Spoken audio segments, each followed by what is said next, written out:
What is going on, everybody? Welcome back to the ADNF podcast. Here with my co-host Nick. We have a great talk today for you guys. Nick, the playoffs have started, first round, and I think there's been a lot of crazy things we've seen so far. And so basically what we want to do today for you guys is give you a little bit of a shorter episode. We'll talk about all the injuries that we've been seeing in the playoffs. A series we've been surprised about. I think we all know which one that is. Yeah. And then the series that we weren't surprised about. And then we'll give our final takes on some of the series that are still going on. I know a couple ended yesterday, so we'll talk about everything. But Nick, I want to go right into it. Let's talk about all these injuries that have been happening in the playoffs, man, because I feel like it's been a really rough time for some of these teams. Yeah, it's been awful, especially even the last few years in general. Stars have been getting hurt in the postseason, like Joel Embiid. It's happened to him a couple times, but especially this year. Jock gets hurt game one. Giannis gets hurt. Kawhi now, we get the news today, torn meniscus. Yeah. Apparently it happened in game one. He fought through it game two. Didn't know if it was a torn meniscus. Then didn't want to say anything about it. They just said it was a right knee injury. That's all they said. But it's just very unfortunate that the biggest moments when it gets to the playoffs, these players start to get hurt more. Yeah. Now the conversation's gonna get brought up again.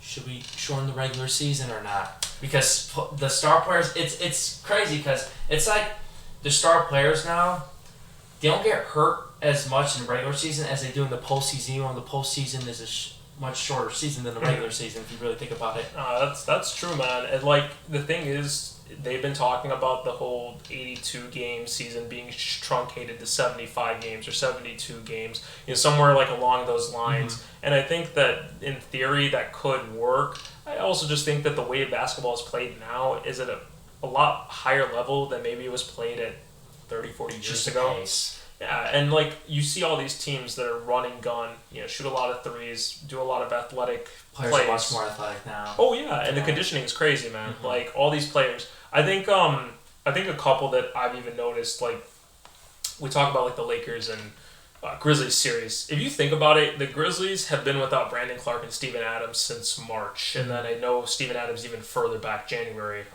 Clark with the torn Achilles, Adams with his knee. Mm-hmm. Both are not going to come back. You're missing a lot of front court size, rim defense, and then Steven Adams is one of the strongest screen setters in the league.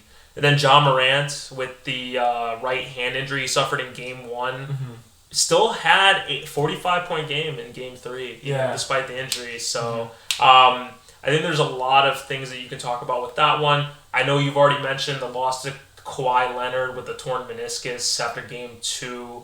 I know he suffered that injury during Game 1. Mm-hmm. I gotta ask you, Nick, how did you feel, at least for the Clippers, with Norman Powell and Russell Westbrook, carrying the load? Do you feel with some of those guys, Russell Westbrook, we've been kind of up and down about him the whole year. Yeah. Do you feel like he proved something to people in the playoffs? Absolutely. He played outstanding. He was even knocking down 3-point shots too. This guy was playing with a ton of confidence. He was actually hitting his free throws for the most part, getting to the rim. Not really forcing too much either. I think most of his shots that he took, there's going to be always some questionable shots. When it comes to Russell Westbrook. He took a couple questionable shots, but no, I feel like most of his shots were very reasonable in this series. I feel like, and he guarded Kevin Durant a lot. Got a couple steals, got a couple blocks. He plays with tons of energy. Played with good pace. I felt like. Yeah. I felt like he really found himself in this situation. I definitely agree with that. I think that for him, I think he should go back to the Clippers next year. I think it's a perfect fit for him. Mm-hmm. I don't know why he would want to go somewhere else based off of everything that's been happening. Yeah. Russ, for the series, just because I have the numbers right here, he averaged 23.6 points per game, 7.6 rebounds per game, 7.4 assists per game, about a steal a game. And like you said, he was playing a lot on Kevin Durant. You saw him get a lot of blocks.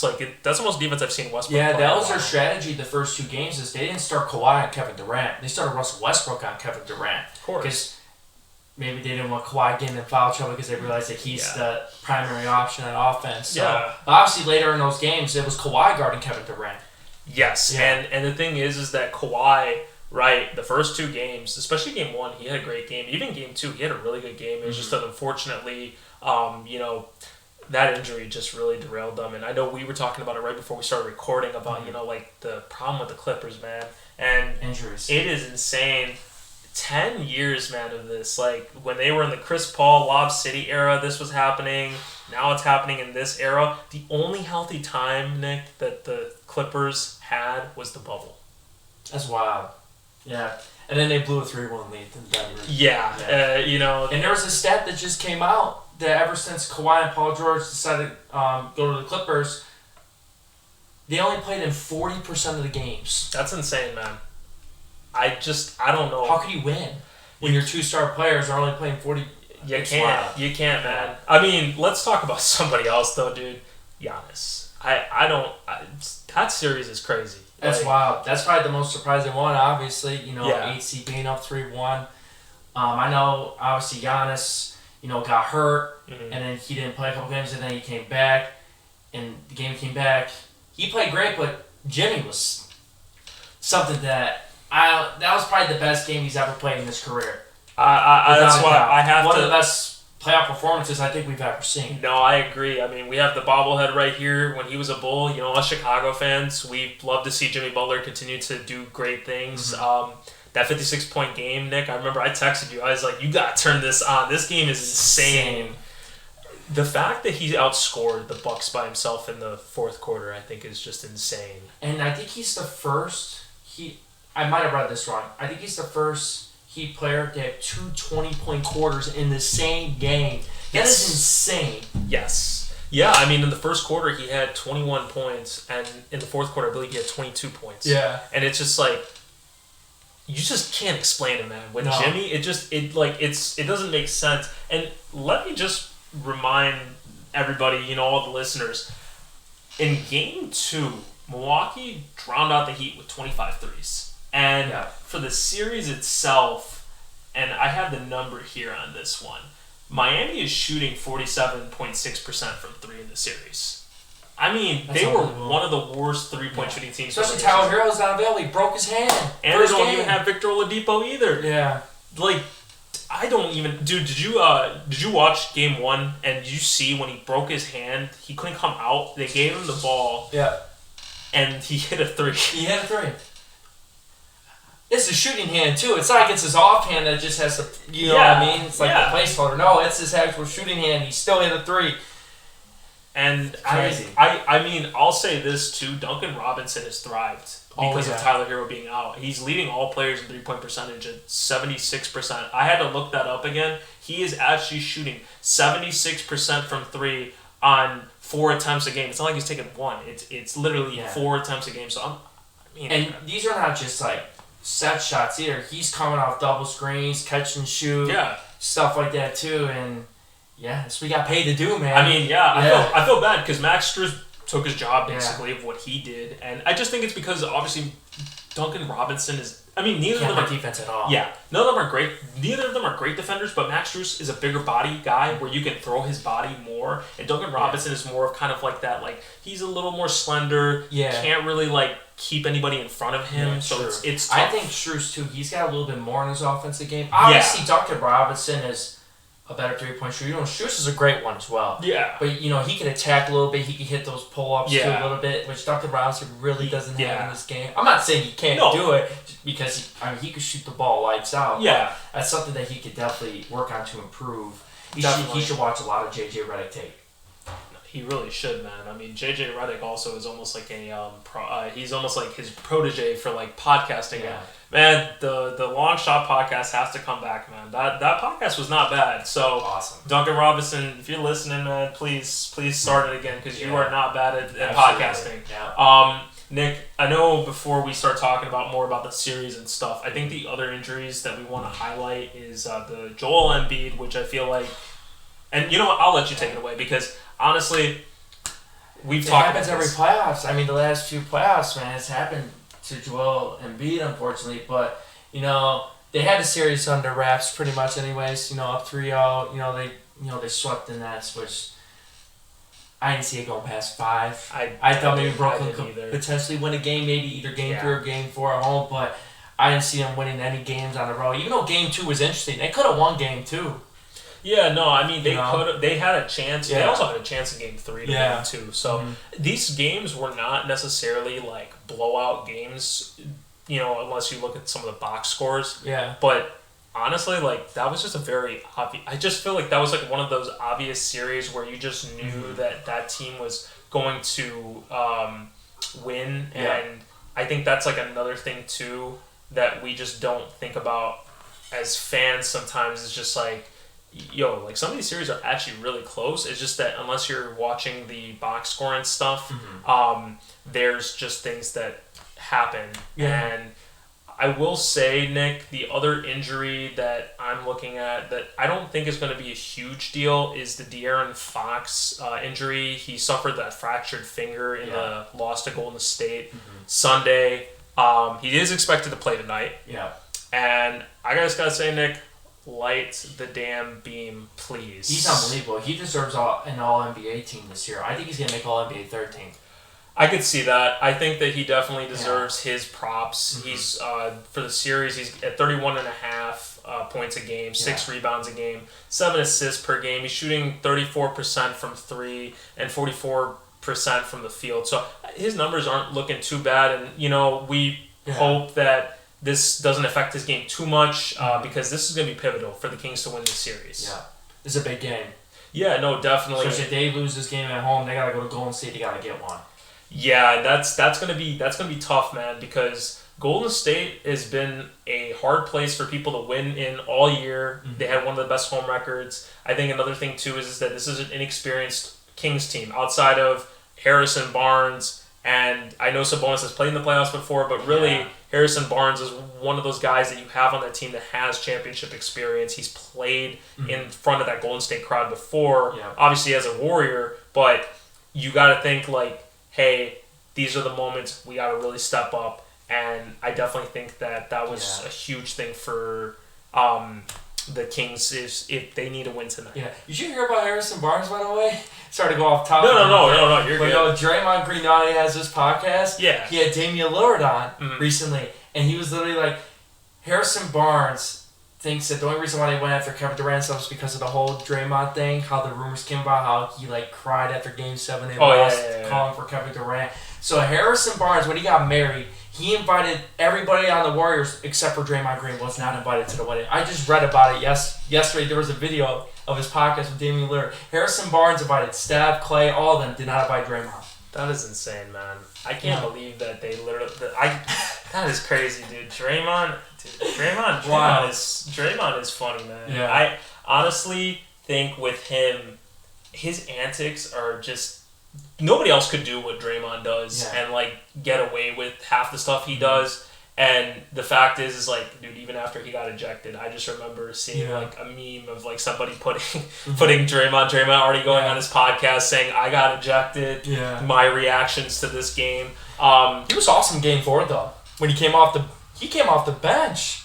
Yeah, and I would say, too, is that, I know, a lot of us might not like Draymond for his antics and maybe some of the things he says, but Draymond is still a good NBA player. He knows how to make smart plays. He is a really good passer with the basketball. He might not be the shooter he was in 2016, but he can sometimes score in little droves, and he'll hit an occasional 3 from the top of the key. Yeah. And, I know, Nick, I said this to you, I'm not a huge Warriors guy, but I got to just say this real quick right now. It is really impressive to see Klay Thompson and Steph Curry shooting because, honestly, it always just seems like they're going to hit a shot. Every time it comes out of their hand, it just looks like it's good. Yeah. Even Jordan Poole now, too, he was finally stepping up, knocking down some threes, too, and stuff. So. And Wiggins being back, too, is huge for them. They would not be in the position they're in without him. So I want to go over a little bit more and talk about the surprising series. So I know it's something that we talked about in the beginning of the episode. Nick, what would you say has been the most surprising series in your eyes? So the most surprising series, it's got to be the Miami Bucks. It's an 8 seed up 3-1 against a team that, going into the playoffs, the Bucks were... The odds makers made them the favorites to win the NBA championship this year. I personally didn't have them winning the NBA championship, but they had the roster to do it, no doubt. Unfortunately, Giannis gets hurt and stuff. Things changes a little bit, but he was back last game. And it's wild that all these defenders that they have, Jimmy still goes out there and cooks him for 56.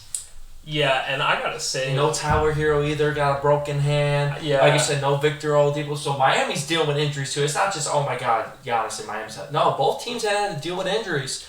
You know what I mean? That's the thing too is that like I think the fact that Miami in the first 3 games lost Tyler Hero and Victor Oladipo, and if I was a fan that didn't watch any of the games, I didn't know anything that was going on, I just knew that information, I would say that Milwaukee should have won this series already because there's no way that your second best scorer, your best 3-point shooter is out for the series and you are not taking advantage of that if you're the Bucks. And I get it. Look, Giannis Antetokounmpo is the best two-way player in the game right now. Absolutely. And 100%.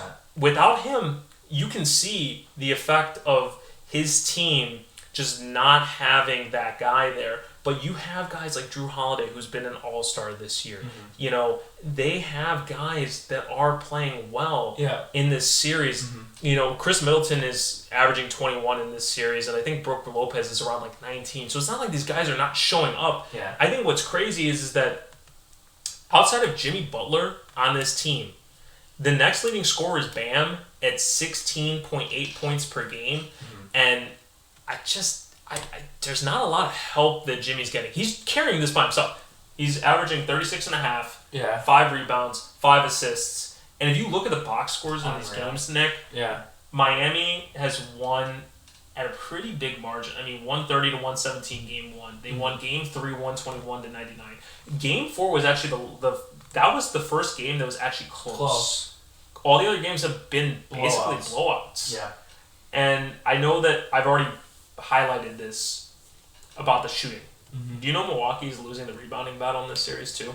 Which is wild because Milwaukee was one of the best rebounding teams going into the playoffs, and their defensive rebounding percentage was 74%, which is something that we talked about a couple podcast episodes ago, maybe. I believe so. But yeah, that's crazy. Especially I understand Giannis does average about 12 rebounds a game, but they still got some size. They still got Brook Lopez down there, no, I mean Bobby Portis. That's a thing is that their team is fully healthy. Besides not having Giannis, you shouldn't be struggling in this series. I agree. I would say that the one other thing I want to say about this series is that the fact that Milwaukee's down 3-1, yet there are still a lot of people out there that believe this could go 7 just because it's Milwaukee. Are you a believer in that? I gotta be. Just because of how, I know they're down 3-1. I know it hasn't looked good, but they just got to think of it as one game at a time, man. Don't think about you being down 3-1. You got to think of every game like it's a game 7. No, that's 100%. That's facts, man. I'm not even going to, I don't disagree with you on that. And that's the thing, too, is that Look what Cleveland did to Golden State in the finals, and then Golden State did in the Western Conference Finals against Oklahoma. Yeah, I mean, 3-1. The 3-1 deficit is not impossible. Happen. Yeah, I mean, Denver is the most recent team to do it back in 2020 against the Clippers, who we talked about earlier. That's the thing is these 3-1 series can be blown. I just think that one thing is the anomalies in the series have been insane. That the fact if it doesn't happen again is just going to be wild. Jimmy Butler goes for 56 points. The Miami Heat are shooting ridiculously from 3. But Milwaukee still ends up winning the series in 7. After Giannis comes back. Now, Giannis has to have a big game tonight. Because that's how they're going to have to win. And I would even say, Nick, before we move on to the not surprising series, I just want to say the Cavs and Knicks series has definitely kind of been a surprise to me. Because I actually had the Cavs winning in 6. And the fact they're down 3-1, I believe they are. And if I look at the score right now, because we are recording this as the games are going on, so the Knicks are up by 10, going into half. I had the Knicks personally winning this series, but if they win this game, I would have never thought this would only be a 5-game series. Would have never thought it, especially after game 1. Donovan Mitchell goes ballistic, and then even though they lost game 2, Darius Garland goes ballistic, and then at the Garden. Both games, they couldn't score the ball, as a team. And that's the thing. I don't know what was going on with that, and especially Julius Randle had a bad game. Thibodeau did the right thing of benching Julius Randle that fourth quarter when he only had 7 points. I think it was like 3 of 10 for the. He had a real bad game, and then he's playing guys like Obi Toppin and things like that too. That's the thing. When you have a lot of depth on your team, coaches need to stop getting used to playing those guys that are getting paid the most, that got you there. You have to take the playoffs game by game. Because anybody can have an off night. That's true. Especially when you have depth like the Knicks have. That's the thing. If the Bucks somehow win this series, they win 3 in a row, and it's the Knicks. It's gonna be tough. It's gonna be tough. It's gonna be tough. No. I really like this Knicks team, and I think that they're very underrated. They found their identity. I'll say this. The only reason I didn't pick the Knicks was because they're such... And we talked about this, I believe, last episode. The Knicks are such an ISO-heavy team. Especially late ball games. And that's where I was concerned. Yeah. Because I look at the Cavs. They have a great backcourt in Darius Garland and Donovan Mitchell. And they have a really good front court in Jared Allen and Evan Mobley. They have a lot of rim defenders. They have good wing players, too. And they got a nice solid... Yeah, Karis LeVert's solid. Yeah, Karis LeVert... The crazy part is... In Game 4, he was their leading scorer. I wouldn't have guessed that. Yeah. Donovan Mitchell has been disappointing in this series. He had 11 in the last game. And he only had 2 in the second half. He shot 5 of 18 from the floor. So, especially he's not known for playoff struggles. He's known to be a killer. That's what I'm saying. Yeah. It's funny, but he tied. Jimmy Butler tied Donovan Mitchell's number for points in a playoff game at the same mark, and it's just kind of Donovan Mitchell has been a clutch player in the playoffs, and the fact that he is laying a goose egg in his first playoff series with the Cavs. Now it's not like the Timberwolves, man, because I'm just saying all of those pieces that got traded for Rudy Gobert, and you only win one playoff game with that's tough. Everything you gave up. Yeah. And look at a couple of those pieces, man. They're 1 win away from going to the second round, and the Wolves could have had those guys, but I think that those are things that hindsight is 20/20. You wouldn't have thought it then, but I think everybody knew that one. That was a bad trade when it started. Yeah. So let's move over to the not surprising series, and I think that let's just be honest, Sixers and Nets. Yeah. I think that's the only series that was not a surprise. Nick. I agree, and then obviously the Nuggets Timberwolves not surprising. I'm just glad Anthony Edwards was. He was cooking. Great. He was cooking. Glad they got a game, but I knew it was going to go past 5. Nah. Sixers was either going 4 or 5. Let's just be honest. The Nets are just completely outmatched. Besides Claxton, they really don't have no size to guard Joel Embiid. They have no choice but to double him every time he touched the ball. Even when he was catching the ball at close to the 3-point line, they were trapping him.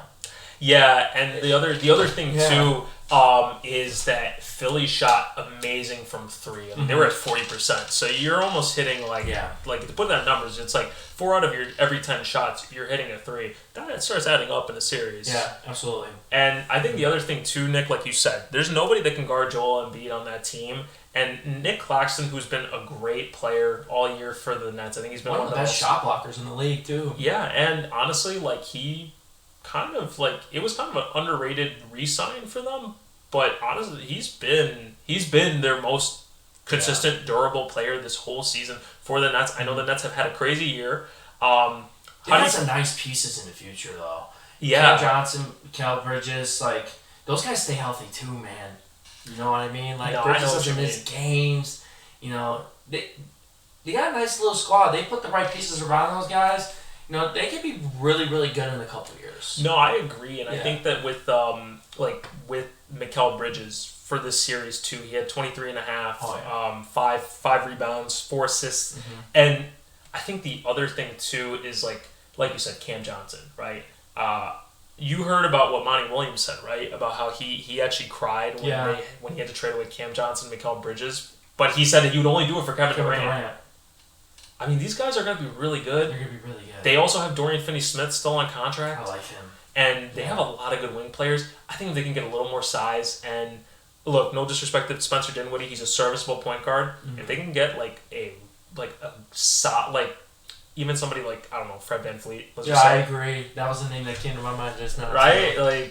They'd be cold. That's what I'm thinking him. That's where my mind would go with that. And One other thing I just wanted to say about this Sixers series was, I think it's just the size. Like you said, 13.5 point. It's a 13.5 differential on rebounds between the two teams. Mm-hmm.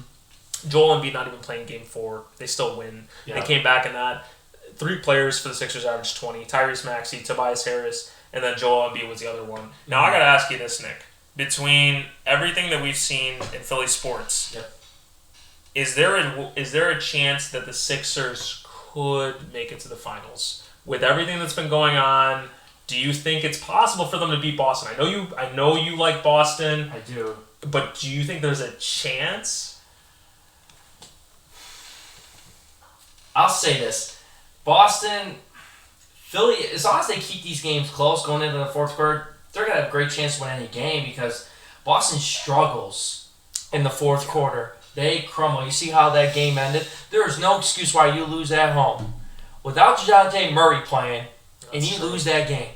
Especially when you're consistently up by 8, 12 points the entire way, like the entire game. Yeah. And obviously, Jaylen Brown, Jason Tatum, they are unbelievable talents. Yeah. They just turn over the ball too much late in ball games because they're going ISO. The trap comes, Jason Tatum. You still had your dribble. What are you doing trying to throw the ball over the top and you end up fouling the guy? And Jaylen Brown turns over the ball, and then Jason Tatum, the tech, it's ridiculous, but they call those techs. When you throw the ball like that, it's a T no matter what. I mean, the refs even though it's a weak technical foul, it's weak. But they consistently call it. Yeah, and the thing is that the refs in these playoffs are not. Yeah, and I don't understand. Around. I think this is when the inexperience of the coach came into play. Derek White has been the third best player on your team the entire series. It's not like he had one really good game that one bad. He's been unreal this entire series. Derek White has been good. How is he not on the floor? Well, like you said, it's that inexperience of Coach Joe Mazzulla, and no disrespect to him, he's had a great year. But some coaches, and you notice in the playoffs too, when you've never coached, there are times where you need to have a better rotation or a better game plan in place. Yeah. And I'm going to say this because I actually forgot to say this in the last series, last thing that we were talking about. Mm-hmm. But even somebody who Coach Bud, who's coached in multiple playoff games, dude, how are you not going to start doubling Jimmy? You don't call a timeout, you don't do anything, you don't try and adjust. The whole point of the playoffs is all about adjustments. Yeah. If you're going to play the same game plan, well, then you're not going to win any games. Yeah, I agree. Atlanta should have already been. I'm going to be honest, Nick. I think that should have been a sweep. The Celtics and Atlanta series. I thought it would go 5. I told you too. I think they would win Game 3, which they did. I'm not seeing going past after that. I didn't think that they were going to lose Game 5 in Boston. I just think with that guard play that they have, they can win a game. They're 2 great guards like that. You could win a game. I agree, and in my original predictions for the playoffs, I had Boston winning in 5 because I do respect that. But honestly, the way the first 2 games went, I was just man, I just felt this is going to be a sweep. Mm-hmm. It just had that feeling to it. Going back to your question, though, Philly does have a chance. They have talent. Now, I think it's a bad matchup because now there's a team that doesn't need to double as much like Brooklyn did. They got so many different guys they could throw out at Joel Embiid. Now, Joel Embiid's going to get his. If you're not going to double him, he'll get his, but Boston will make it tough, and then they're going to make sure that their shooters don't get going. Because they have the personnel, they got the size, they got the athleticism. I got Boston winning this series. Mm-hmm. I think, first they got to get through Atlanta first. That series is not over yet, but hopefully they win Game 6. They don't play around. They don't make it a Game 7 back at the Garden. But I don't see it going past 6 if it is Boston, Philly. Just me personally. And normally when teams get when they sweep and they're waiting for the other series to go, not playing for a while, normally Game 1 you start off kind of shaky. That's true, and I think the other thing too with the in the Boston and Philly, we expect Boston to win this series, and if Boston loses the series, man, I'm gonna have to come back to this video. And those Jaylen Brown trade rumors are definitely gonna be wide open again. Oh yes, 100%, because he is going to definitely have a lot of attention this summer if they somehow screw this up and lose this series, which I don't think is going to happen, but you can't say never. You never know. My team, they used to go to the finals, so I mean, yeah, for you. I mean, hey, man, I know I'm wearing this Miami shirt, but I had Milwaukee going to the finals this year, and honestly, like, this guy could end up ruining their chance of that. So everybody had them at least going. Everyone thought it was going to be Boston, Milwaukee, no matter 100%. how everything else 100%. panned out. Yeah, I think that the only way Philly wins that series, man, is if James Harden plays at the level that he was playing in the regular season. Because I think that that's going to be the one difference maker for Philly. That's another thing too. Not only that they have enough size to guard Joel Embiid, they have a lot of guys that can put on James Harden, Marcus Smart, Zach can play defense. Either at times when he tries to get switches, Jaylen Brown could guard him, Jason Tatum could guard him. You know, I mean, Robert Williams is laterally quickness. Of course, James Harden loves those ISO situations. Oh, yeah. You know, even Horford can move for how old he is, too, a little bit. So they got a lot of guys. Grant Williams is another guy. Yeah. I mean, literally everyone in their rotation can defend. Yeah, even I know Brogdon was a better defender when he was a little bit younger, but I mean, like, even he can, like, he'll be playing minutes, I know, because Mazzulla likes using him. Yeah, 6 man a year. Yeah, I mean, hey, there's a reason why he was a 6 man. Yeah. He was pivotal for the Celtics. I think Boston definitely will make it to the conference finals. I wanted to ask that question because I'm curious, because I know, like, Philly, it just seems like Philly sports have been making it, but they always keep disappointing. So, well, they keep making it to championships and losing. Phillies went to the World Series. Eagles went to the Super Bowl. Yep. Yeah. Sixers go to the finals and they lose that too, man. Jeez, I wouldn't want to be a Philly fan for a while. Yeah. I honestly think, Nick, that with the way the playoffs have been, I think that a lot of series have gone the way we expected them to. Now, obviously, there's been a couple. Before we end today's episode, I wanted to talk about the remaining first-round series. We'll both give our takes, so I'm going to list them off. You tell me who you think is going to win, how many more games is it going to go, and then we'll settle it from there. All right. So there are 5 more series. One is actually 2 are being played right now. The Lakers and Grizzlies is one of them. The Knicks and Cavs is the other one. Heat and Bucks, Kings and Warriors, and Celtics and Hawks. And all of them except for the Kings and Warriors, they're 3-1 series right now. So the Kings and Warriors is the only one that's a 2-2. 2-2. So, all right, Nick, let me hear who you got. What game? Name me a game, I'll go down. All right, so let's start with Lakers and Grizzlies. Who do you got? How many games? Why? I got the Grizzlies winning this game, but I got the Lakers winning in 6. I understand that. Yeah. I agree with you. I had my original prediction was Lakers in 6. That's the one series I got wrong. I picked the Grizzlies. I mean, dude. Yeah. I understand, and honestly, I just thought John Morant was just going to take over. I think that Jared Vanderbilt has been really good on job, but I also think that I just think that they're missing all that size, dude. If they had Brandon Clark and Steve Adams, this is a different series. Yeah. So, I'm going to say that. I'll go with the Lakers in 6. I do have it on my notes saying 5. I only say they win in 5 if they play like they did in Game 3. Really aggressive. Yeah. If they play like that in Memphis and they keep the crowd out of it, they'll win in 5. Next series... Oh, go ahead. My bad. No, you're good. Think about this. So last year, John Morant gets hurt during the regular season, and they were like 20 and like... I don't know the exact record. I'm just throwing this. I think they were like 20 and 5 or something when he was on the floor, right? And then he gets hurt against Golden State. First game he doesn't play. They beat them by almost 50. That's right. And then obviously he comes back and then they lost. And then he doesn't play game 2. The only game they won, they beat the Lakers. Yeah. They've always had a good record without John Morant. Yeah. Which is crazy to believe because John Morant is like a top 5 point guard in the league. Yeah. You know, when healthy, he's going to be an MVP candidate pretty much every year for how good the Grizzlies are and stuff. It's like... 100%. For some reason, I just like John Morant is a superstar, but it's like the Grizzlies, they play more as a team when he's not on the floor, as crazy as that sounds. It's not as crazy as you would say, because I think the thing with John Morant is that he has so much attention on him at all times that these teams are game planning to play against him. Yeah. So when your game plan is to stop John Morant, and then you have a guy like Tyus Jones, who I think he's the best backup point guard in the NBA. Yeah. And he played amazing in Game 2. They controlled that game from start to finish. Yeah. They had that game in control. And here's another thing too: Tyus Jones is not a guy that's going to hurt you from the inside. It's the outside. John Moran is a guy that wants to go to the rim. And we saw that, unfortunately, there were a couple of plays that he had in Game 4 where it was like, dude, don't try and, like, jam it. Try to go around because you're going to get that charge called on you every time. Because a player who's played, like LeBron, knows you want to go up. Mm-hmm. He knows that if he plants his feet right there and goes like this and sets himself, you're not going to get that call. Yeah, I agree. I got to say this too, man. Dylan Brooks, I respect your game. I like the, the shit talk and stuff. I like that. It's part of the game, Yeah, no, but I got you. Just know who you're talking to.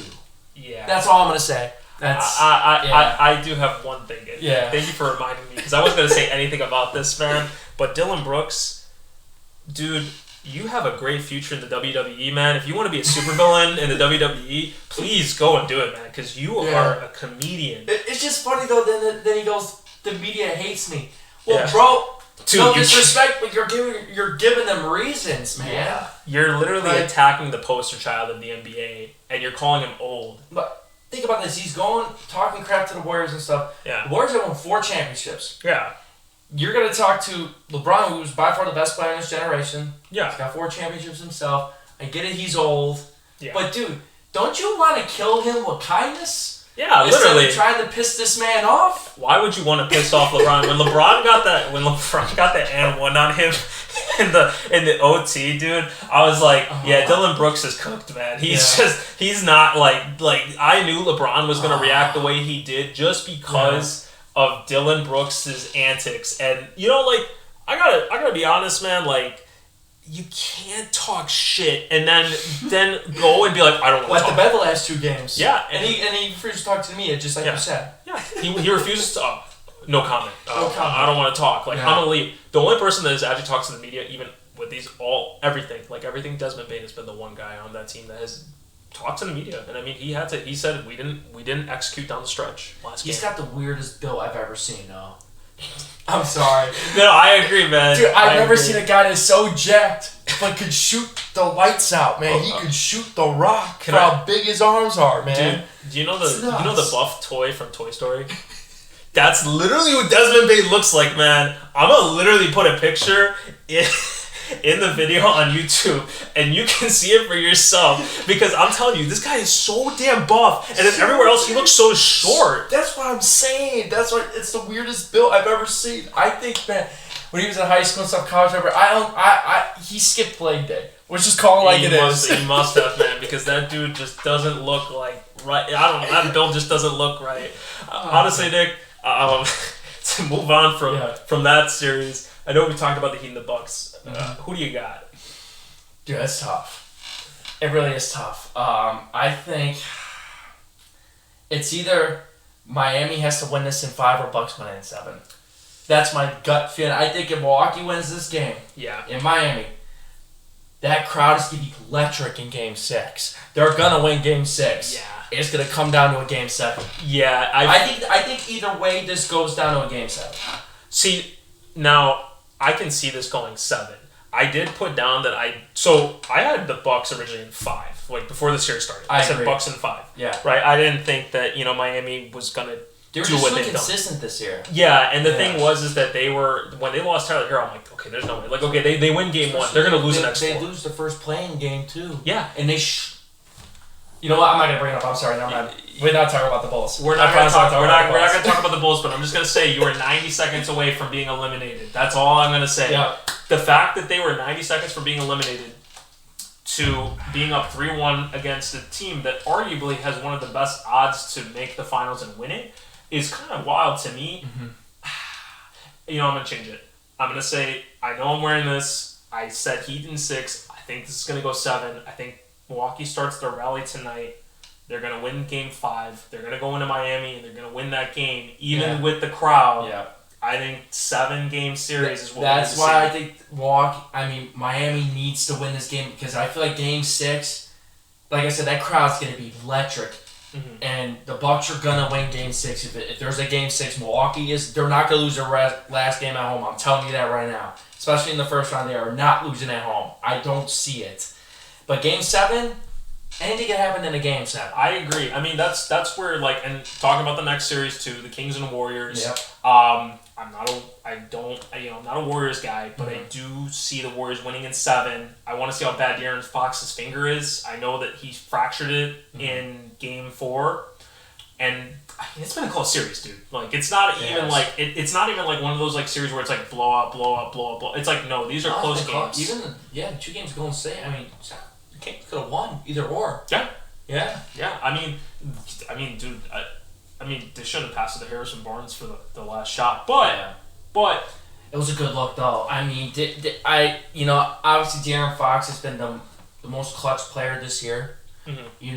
But they doubled him, and he made the right basketball play. You either jack up a shot with 2 hands contesting, and or you get a clean look. Yeah. I mean, Steph closed out late, but it's a clean look. It's the smart play. It's the smart play. You have to. All the fans are like, no, De'Aaron, you gotta shoot that. Mm-hmm. I mean, he got doubled. He just made the right basketball play. And Harrison Barnes, he's not a great shooter, but he's not a bad shooter either. Yeah. So it's like, I mean, I think they left the right guy open, but it's a good look. It's a good look, and you never know, because, I mean, Harrison Barnes has actually been shooting decent from 3 in this series. Yeah. So, it's a revenge series for him. Yeah. I wouldn't be surprised if, the Kings end up coming out of this series because of how good they are. But this has been the best first-round series, I would say. Out of all of the series we've seen, I think this has been the best one. Oh, by far. Yeah.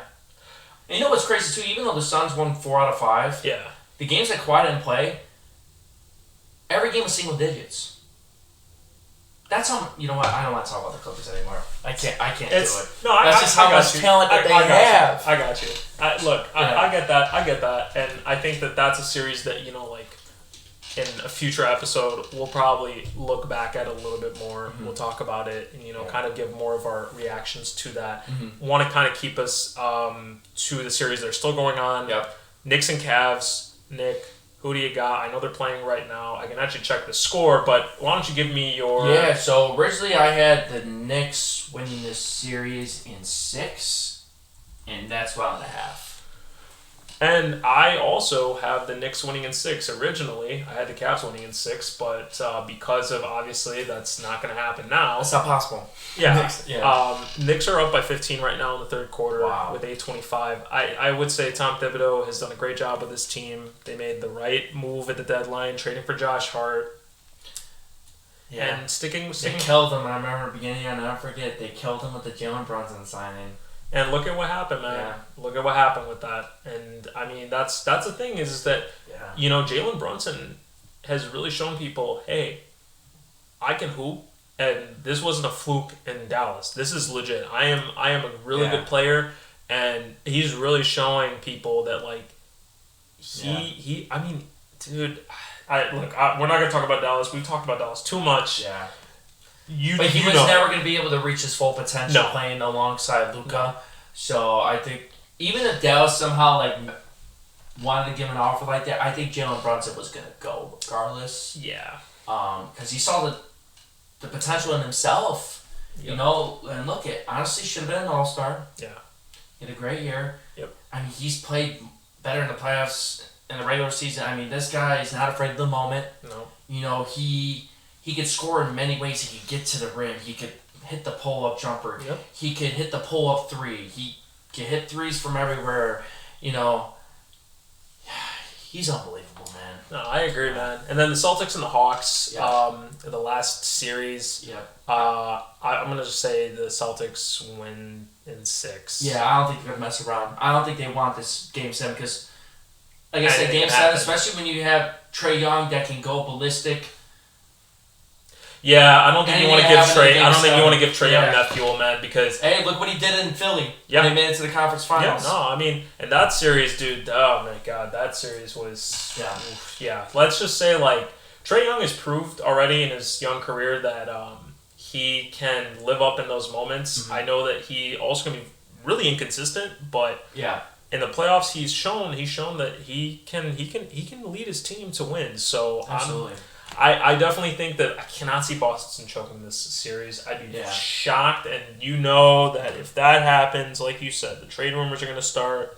You're going to see a lot of issues of, will they, won't they, with Jason Tatum and Jaylen Brown, what are they going to do now? Because you've had these guys for 6-7 years, and they've only made the finals once.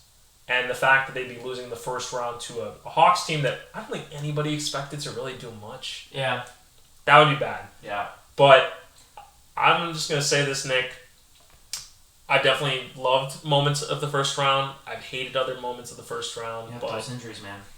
The injuries have definitely been one of the biggest deciders. That Clippers-Suns series would have been the best series by far.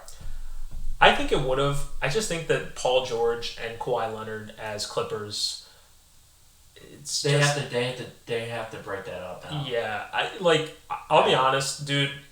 I'd actually keep Paul George over Kawhi, and I'm only going to give my reasoning why is because I just feel like with Kawhi, his knees. How many torn meniscus and ACLs can you go through? And the fact is yeah, and I know that Kawhi, I don't want to. I think Kawhi's a little bit older than Paul George. Mm-hmm. I just feel like with Paul George, if you can at least get another guy to play with them, they'll be a good playoff team. I don't know about contender because I don't know how much of this team they're going to retain this offseason. Because they did trade for some guys that are on expiring deals. Yeah. You don't know. Just for the playoff run. Yeah, and they really could have. Dude, this team healthy, man, I wouldn't have been shocked if they made the conference finals. Yeah. But I even told you when the brackets were laid out, I said whoever wins this series is going to the finals. Yeah, and I have the Suns. I have the Suns making the finals. Yeah. For sure. I think that Devin Booker and Kevin Durant as a duo is deadly. There's nothing you can do. No, because they're both both skilled players of scoring, and Kevin Durant is 7 feet. And now Phoenix is going to have to figure out how they're going to guard Nikola Jokic.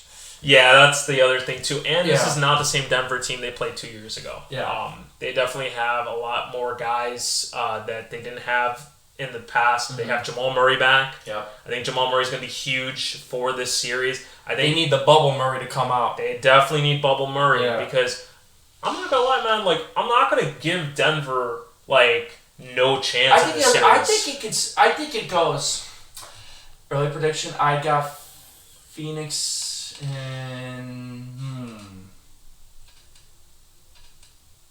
6. I have Phoenix in 6 too. Yeah. I can't unless there's some catastrophic injury that happens to one of their big four. Yeah, they'll win the series. Mm-hmm. I think the biggest problem is that I don't know how you can stop Kevin Durant and Devin Booker. They can have off nights, which is I think where those 2 games would come into factor, or maybe one of those games, but. I don't know. I just can't see it. And that's the thing. I really want to see Denver make it to the finals, but I just can't pick against Phoenix because of how good they've looked. Yeah, the only thing that concerns me about Phoenix real quick is the Stars have scored 85 to 90% of the points every single game. Yeah, that is the one. At some point, someone's going to have to step up. Just like you said, if an injury does occur, even if it's not an injury that player's going to miss the rest of the playoffs. Even if it's just for the remainder of that game or something. Yeah. You get what I'm saying? No, so I definitely agree. They need somebody to step up. And you're going to probably win the championship. Yeah, and you're going to probably see them play a lot of Bismack Biyombo too because of the foul trouble that Aiden might get into with Jokic. I think that's going to come into play. Mm-hmm. I think the other thing too is that I don't really feel like Phoenix has a lot of guys off the bench that scare me. You just don't have that depth like you had when you were in the finals 2 years ago. Against the Bucks, yeah.